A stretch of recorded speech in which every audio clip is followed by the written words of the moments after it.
ഒണിയിലും ജിസേലും ഒക്കെ ഔട്ടായി എന്ന് കേൾക്കുന്നു. എനിക്കറിയില്ല ഔട്ടായോ ഇല്ലയോ എന്നുള്ള കാര്യം. സത്യമായിട്ടും അറിയില്ല. അന്വേഷിക്കാറും. പക്ഷേ ജിസേൽ ഔട്ടായി എന്നുള്ളത് നമ്മുടെ ബിഗ് ബോസ് തന്നെ അപ്ഡേഷൻസ് കൊടുക്കുന്ന കുറെ ചാനൽസിൽ വന്നിട്ടുണ്ട്. ചിലപ്പോ ശരിയായിരിക്കാം. ഓക്കെ. കുറെ പേര് ഞെട്ടല് രേഖപ്പെടുത്തിയിട്ടുണ്ട്. അതായത് എങ്ങനെ ജിസേൽ പോയി? സാബുമാൻ അവിടെ നിൽക്കുമ്പോൾ എങ്ങനെ പോയി? എന്നൊക്കെ പറഞ്ഞിട്ട് കുറെ ആൾക്കാര് ഞെട്ടൽ രേഖപ്പെടുത്തിയിട്ടുണ്ട്. സി ജിസേൽ ഒരു സ്ട്രോങ് പ്ലെയർ തന്നെയാണ് എന്നതിൽ തർക്കമൊന്നുമില്ല. നല്ല പ്ലെയർ തന്നെയാണ്. പക്ഷെ ബിഗ് ബോസ് 60 ദിവസം കഴിഞ്ഞു. 60 ദിവസം കഴിയുമ്പോൾ തുടക്കത്തിൽ ഫസ്റ്റ് വീക്സിൽ പോലും സ്ട്രോങ് പ്ലേയേഴ്സ് പോകുന്നുണ്ട്. അപ്പൊ അതില് അങ്ങനെ ഞെട്ടാനും മാത്രമൊന്നുമില്ല. കാരണം ജിസേലിനേക്കാൾ സ്ട്രോങ് ആയിട്ടുള്ള പ്ലേയേഴ്സ് അവിടെ ഉണ്ട്. ജിസേലിനേക്കാൾ വീക്ക് ആയിട്ടുള്ളവരുമുണ്ട്. പക്ഷെ ജിസേലിന്റെ ഈ ആര്യൻ ജിസേൽ കോംബോ ഗെയിം അത് കഴിഞ്ഞു.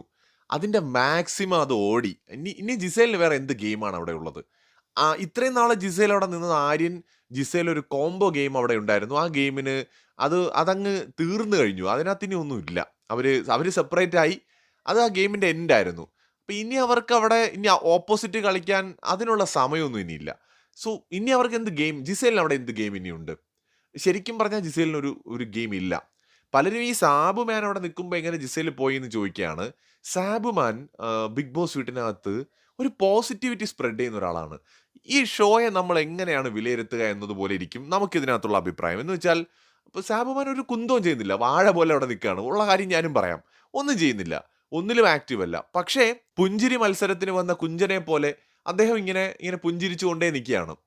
ആ ചിരിയിലാണ് ആൾക്കാർ വോട്ട് ചെയ്യുന്നതെന്ന് എനിക്ക് തോന്നുന്നു. പിന്നെ ചിലപ്പോൾ കാന്താരികളുടെയും അല്ലെങ്കിൽ യങ്സ്റ്റേഴ്സ് ആയിട്ടുള്ള ന്യൂജൻ പിള്ളേരുടെയും ഒക്കെ സപ്പോർട്ട് അദ്ദേഹത്തിന് കിട്ടും. കാരണം വളരെ യങ് ആണ്, സ്മാർട്ടാണ്, നല്ല മസിൽസ് ഉണ്ട്, നല്ല ബോഡി ഉണ്ട്, പേഴ്സണാലിറ്റി ഉണ്ട്. അതൊക്കെ കണ്ട് വോട്ട് ചെയ്യുന്നവരും ഉണ്ട്. ഓഡിയൻസിന് ഒരാളെ ഇഷ്ടപ്പെടാൻ എന്ത് കാരണവുമാകാം. അതൊരാളുടെ ചിരിയാകാം. ഇപ്പോ കഴിഞ്ഞ സീസണിൽ അർജുൻ എന്ത് മാസ് അവിടെ കാണിച്ചിട്ടാണ്. അർജുൻ ഭയങ്കര കാമാണ്. കാമായിട്ട് കാര്യങ്ങൾ ഡീൽ ചെയ്യുന്ന ആളാണ്. ഭയങ്കര നല്ല ക്യൂട്ട് സ്മൈലാണെന്നൊക്കെ പറഞ്ഞിട്ട് തന്നെയാണ് അർജുനെ ഭയങ്കര സപ്പോർട്ട് കിട്ടിയത്. 1, 2 ടാസ്കിൽ അടിപൊളിയായിട്ട് ചെയ്തു കേട്ടോ. അത് വേറെ കാര്യം. ജാൻമണിയായിട്ടൊക്കെ. പക്ഷെ എങ്കിലും കൂടുതലും ഇതൊക്കെ തന്നെയാണ്. സീസൺ 4ൽ റോൺസൺ ഏകദേശം 90 ദിവസം വരെയൊക്കെ നിന്നില്ലേ? 90 95 ദിവസം കണ്ട് നിന്നു.